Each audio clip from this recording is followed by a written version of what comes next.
సున్నిపేట పంచాయతీకి ఇవ్వటం జరిగింది, గ్రామ పంచాయతీకి.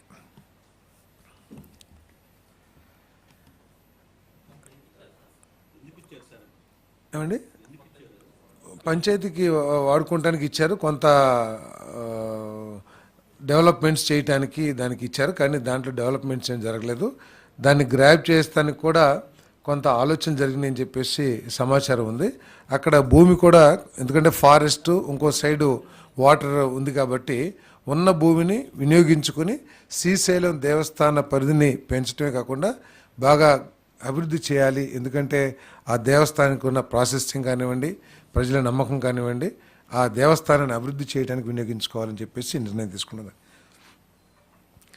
మరి 2014-19 మరియు 2019-24 మధ్య ఎక్సైజ్ పాలసీలు మరియు వే ఫార్వర్డ్ మదింపు కోసం మంత్రిమండలిలో చర్చ జరిగింది. 2014-19తో పోలిస్తే ప్రస్తుత పాలసీ ఫ్రేమ్వర్క్ లోపభూయిష్టంగా పారదర్శకంగా లేకుండా ఉండటం, అంతేకాకుండా పర్యవేక్షణలో కూడా అనేక విఫలమైన పునర్నిర్మాణం, నేరాలు మరియు ఆదాయ నష్టాలు పెరుగుదలకు దారితీశాయి. రానున్న నెల రోజుల్లో ఎక్సైజ్ శాఖను మెరుగైన పర్యవేక్షణ మరియు నియంత్రణకై ఏకీకృత పరిపాలన విధానం కిందకు తెచ్చేందుకు ఎక్సైజ్ శాఖను పునర్నిర్మించేందుకు ప్రతిపాదించడం జరిగింది.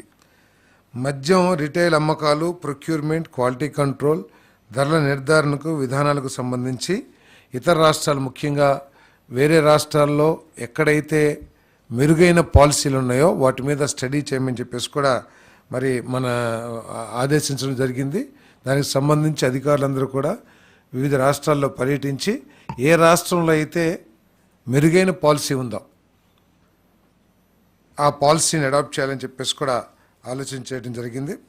అంతేకాకుండా గత ప్రభుత్వం చేసిన సరఫరా చేసిన బ్రాండ్స్ కానివ్వండి, వాటన్నిటి మూలంగా ప్రజల ఆరోగ్యం దెబ్బతిందని, అదే లివరు, కిడ్నీస్ ఇవన్నీ కూడా దెబ్బతినాయి అని చెప్పేసి కొన్ని సర్వేస్ కానివ్వండి, మరి కొన్ని స్టడీస్ కానివ్వండి చాలా క్లియర్గా తెలియజేస్తూ ఉన్నాయి.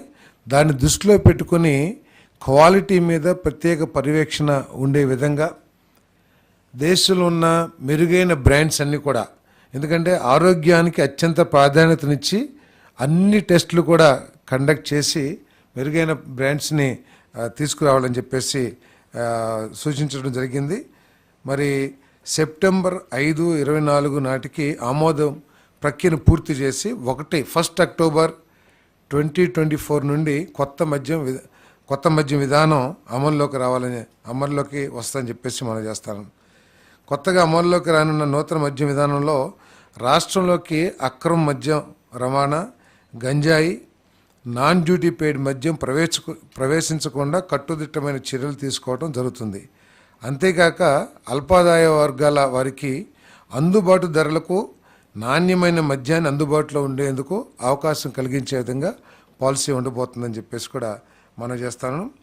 మరి అదేవిధంగా గత ప్రభుత్వం ఫెయిల్యూర్ మూలంగా గత ప్రభుత్వం అనుసరించిన మరి లోపభూయిష్టమైన ఎక్సైజ్ పాలసీ మూలంగా IMFL మద్యం అమ్మకాలు 232 లక్షల కేసులకు, బీరు అమ్మకాలు 436 లక్షల కేసులకు పడిపోవడంతో రాష్ట్ర ప్రభుత్వానికి 2019-24లో మధ్యన 18,860 కోట్ల నష్టం వాటిల్లింది.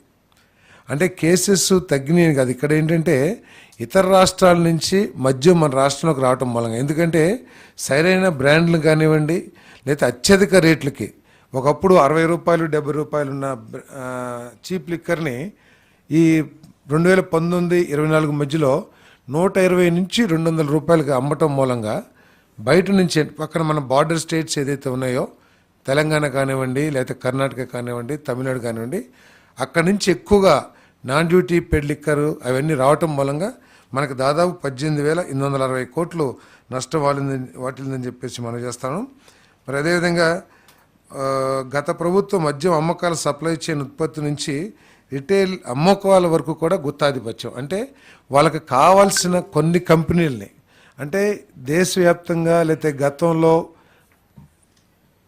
అమల్లో ఉన్న బ్రాండ్స్ అన్నిటినీ కూడా వాటికి ఏదో ఒక విధంగా నష్టం కలిగించి మార్కెట్ నుంచి మన రాష్ట్ర ప్రభుత్వం మార్కెట్ నుంచి బయటికి పంపించేసి వాళ్ళకి కావాల్సిన కొన్ని బ్రాండ్లు మాత్రమే మార్కెట్ చేసి స్వార్థంతో ప్రజలకి నష్టం చేయటమే కాకుండా రాష్ట్ర ప్రభుత్వానికి కూడా నష్టం చేశారని చెప్పేసి మనం చేస్తాను.